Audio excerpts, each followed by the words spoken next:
When you started your business, did you imagine it was going to be a little bit easier, maybe a little bit more fun? Well, let me tell you, maybe you're building your business the hard way. I know I certainly was in the beginning of my business career, and there's a good chance that you are as well. I'm going to talk today about how to go from building your business the hard way to building it the easy way.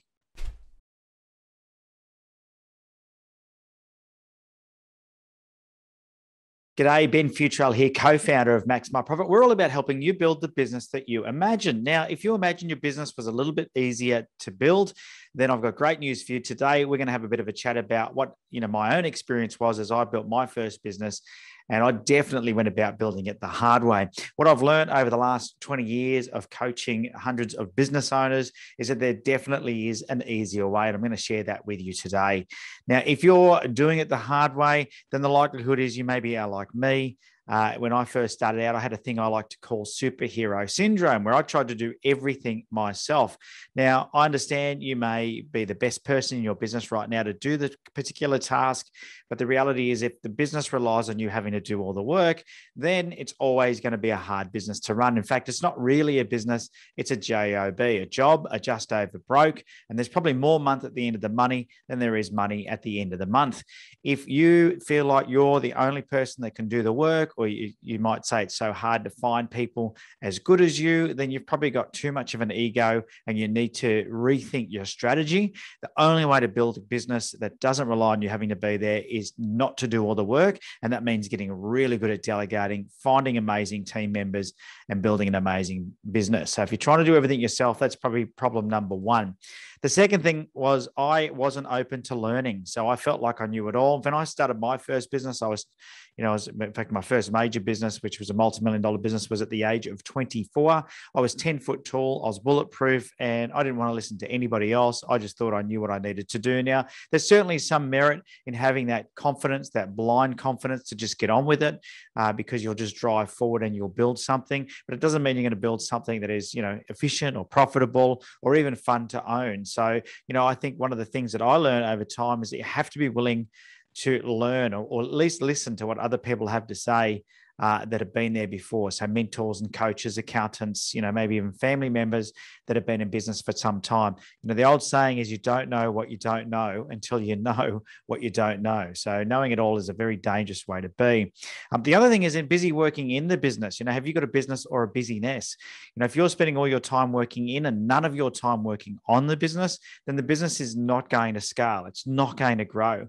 And the only way a business grows is if somebody actually spends time investing their time working on strategies and systems and training and development, seeking out new opportunities. You've got to be working on the business. If you're just working in the business, scrambling to try and get all the work done, then that is exhausting. You're probably going to find that by the end of the day, when you do finally find some time to do the stuff that's important but not urgent, you're going to be worn out and you're going to be, you're not going to want to do it. So I really think that it's important that you carve out at least 20% of your time to work on the business, things like planning, system development, team training, really focused on strategy, understanding, how to grow your business or structure it for growth and take it to the next level. Now, the other thing I was doing was wasting money on marketing that didn't work. Now, marketers or companies that do marketing are very good at selling you what it is that they offer, because that's what they are. They're marketers. And so I ended up just throwing money at stuff, hoping that it was going to work. And it is a bit like playing darts in the dark, and so you've got to be a little bit careful about what you do take on. And this usually comes back to a lack of planning. It certainly was for me. I didn't have any real plan in place of what I needed to achieve each year or each quarter or each month or each week even. And so I never had a marketing plan. I never knew what my budget was even, or how much I was willing to invest in gaining new customers. So, very easy to waste money on marketing that doesn't work if you're not on top of that. The other thing that I did that I'm guilty of, and you may well be as well, is holding on to the wrong people. It can be very difficult as you grow as a leader. And I don't believe there's anything as a born leader. There's no such thing. I really do believe you've got to develop as a leader. And one of the most difficult things in leadership is moving people on when they're not a good fit. And, you've got to learn how to do that. And so I always say hire really slowly. So take your time, be really careful about who you bring into your business, who you bring into your team. And if someone doesn't fit, or somebody, is definitely zigging when everyone else is zagging against your culture, then you need to move them out pretty quickly. I see it a bit like a boat, though. You've got to be very careful. Like, you don't want a big turnover of people, because if you can imagine your team on a boat, as one gets on or off, it's going to rock the boat. And if people are constantly moving around or getting on or off, it makes it a real rocky ride, and nobody wants to be on that. But I was definitely guilty of hanging on to the wrong people because I was worried about upsetting them or how it was going to affect their life if I moved them on. Instead, what you need to be worried about is how you're going to affect everybody else's life if you don't move them on. And I'm talking about your team, your suppliers, your customers, and your own life. Okay, so that's the thing you've got to ask yourself. All right, the next thing that I'm guilty of is I took on whatever work I could. I had one KPI, or key performance indicator, for my business, and that was money in the bank. And what that led to was that I would just take whatever work. I didn't think about how easy it was going to be or how difficult it was going to be. I didn't think about the profitability. I didn't think about, the resources it was going to take up and how it was going to make me say no to other things that I probably could have done that were more profitable or easier. And so you've got to be really careful as you grow your business. The temptation can be just to take on whatever. But if you are really serious about growing a solid, profitable business, you need to be really clear about what it is you're good at, what it is you're going to do, carve out your niche, and just stick to it. I think the famous saying is stick to your knitting, and very, very important to do that. I remember an interview I saw with Steve Jobs before he passed away. One of the things he said he was most proud of was what they didn't do, because you can imagine Apple and the amount of opportunities they would have had presented to them. But it was what he didn't do that really meant the business could succeed, because they really focused on what they were, what their core values were and what their mission was. So important. Now, a wise man once said to me, you can spend all your money, you can always make some more, but spend your time and it is gone forever. And so, at some point you are going to have to make a change if things are going to change. And I knew I had to change. I needed to change the way that I was thinking. And I have this saying that I love, which is, if nothing changes, nothing changes. And so I knew there had to be a better way, because I saw that there was other entrepreneurs, other business owners out there that were doing it much easier than me. Working hard. I think that, that's an old saying, you got to work hard to make a living. Well, yeah, if you work hard to make a living, that's fine. But if you work hard on yourself, you'll make a fortune. So you've got to decide whether you work hard to make a living or work harder on yourself to make a fortune. And that's what building a business is all about. And so what I did was I decided I wanted to look at all the most successful entrepreneurs on the planet and work out what it is that they did differently, because let me tell you, they have the exact same number of hours in a week that you do. And so I started to think to myself, okay, what is the difference? What is it that is different between the way I was operating my business and somebody who had a much more successful business? And so I started to study all the world's greatest entrepreneurs and successful business owners that I knew in my circles, and started to look at what they did. And there's a few things that I noticed. I'm going to go through those now for you. The first thing that I noticed is that most business owners, as I said before, are just chucking money or whatever. Entrepreneurs are very clever as to where they invest their money from a marketing point. And they're very quick to work out what works and what doesn't. And when they've discovered what doesn't work, they just move on. They just go to something else. They don't give something a long go, hoping it's going to work. If something doesn't work straight away, typically it's not going to work. So they move on to the next marketing strategy. And so entrepreneurs are very good at testing and measuring their marketing results. They know where each client is coming from. They know what their acquisition costs are per lead, per customer. They know what marketing channels are working really effectively for them. And so they don't waste money on marketing that doesn't work. They put money into things that give them a return every single time. And once you work that out, it's a bit like a lead generation tap. Once you've got a strategy that works, you put a bit of money in it, you're going to get a certain return out of it. And so that was the first thing that I learned, and it sort of led to the success I've now had with my marketing.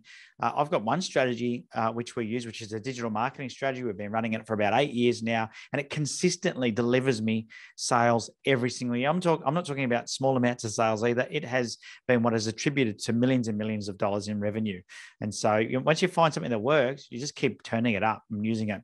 The next thing I noticed about every single entrepreneur, whether they were a big entrepreneur like a Richard Branson or somebody like that, or just a successful business owner in my community or close circles, was they had clarity and direction. They had a plan. And they knew what they were going to achieve in the next 90 days, the next 12 months, the next 3 years, the next 5, 10 years. Some of them, had goals of creating $20 million a year businesses, and they might have only been at $1 million a year when they set that goal, but they had that clarity and the focus, so they knew where it was that they were heading. And so I think one of the key lessons is that you have to take the time out. This comes to working in and not on the business. If you're not working on the business, then you're probably not doing a plan.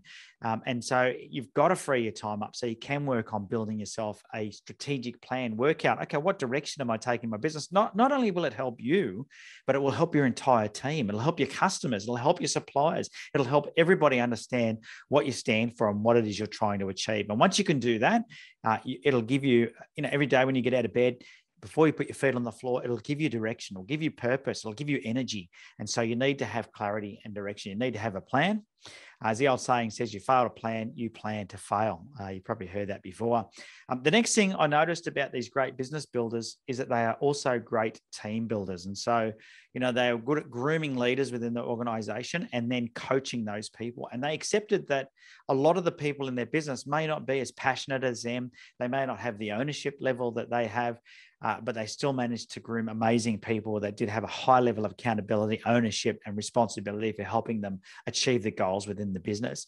And so, one of the things that you need to become is a great leader. And so you might need to read a few books on leadership, for example, and learn how to lead your team better, understanding people. I think great leaders understand people really, really well.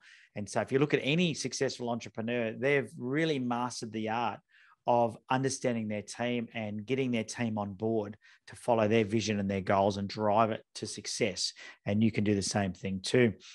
Another thing that I saw was that they really are good at managing their money, and they manage their cash flow to the point where they know when they need to raise funds, whether through capital or loans or selling things off. They know when they need an injection of cash. And I think if you look at why most businesses fail, they fail because they run out of money. Not because they don't have a great idea, not because they're not passionate about what they do, not because they're not good at what they do, but they go out of business because they run out of money. So if you look at all the successful businesses on the planet, great entrepreneurs are good at managing their cash flow and making sure that they don't run out of money, making sure that they've always got reserves there to be able to implement the strategies that are in their plan to help them achieve their goals. And so important. The other thing is they structure their business for growth. So what happens with so many businesses is a business is built around the business owner. And if the business relies on you doing all the work, then it's never going to be able to scale. And so great entrepreneurs structure their business for growth. They have, the systems in place. They have all the roles and responsibilities clearly mapped out. They have KPIs in place so they can manage people effectively and manage positions. They make sure that, they don't build something that's only in their head. They document everything. They're very, very good at building their business in such a way that they can go away and the business can quite often run better without them there, because the people that are in their team just run the systems, and the systems is what runs the business. And so if you really want to scale your business, you have to structure your business for growth. You have to think about, are all the positions clear? Are all the responsibilities clear? Do my team know what to do? Is there training? How do we onboard somebody? How do we hold somebody accountable? How do we reward somebody? How do we all those things. How do we deal with customers? How do we deal with, refunds? Everything has to be systemized. And if it relies on you, then you're going to run out of time at some stage, right? You've only got so many hours in a day, and you're probably going to run out of time if you don't pay attention to it. And what I learned was that most entrepreneurs work less hours than people with a job, but they make more money. And I want to finish up on this because I hear these murmurs of hustle is the way to go. Well, I don't believe that is the way to go. Sure, you've got to invest a fair bit of time in the right areas, but you've only got so many hours in a day. So you've got to decide where it is you invest your time. Now, if you're not putting at least an hour aside per day for learning, then you need to carve that out somewhere. Like, if you're watching 2 or 3 hours a day of television, or you're spending a couple of hours a day on social media, or whatever it might be, then that is time you will never get back. Invest that time more wisely, and eventually you'll work less hours, but you'll make more money. And the difference between an employee mindset and a business owner mindset is that when you trade your time for money, you earn money. When you are a business owner mindset and you have a business, it is a money-making machine. You go from earning money to making money. Now, the difference is when you're earning money, the amount of hours you can work is limited and the amount that someone will pay you per hour is limited. But when you make money, there is no limit. The only limit is your own limiting beliefs. All right. Hopefully you found this video helpful. If you did, make sure you give it the thumbs up and leave any comments or questions down below. And until next time, I hope you have a profitable day. See ya.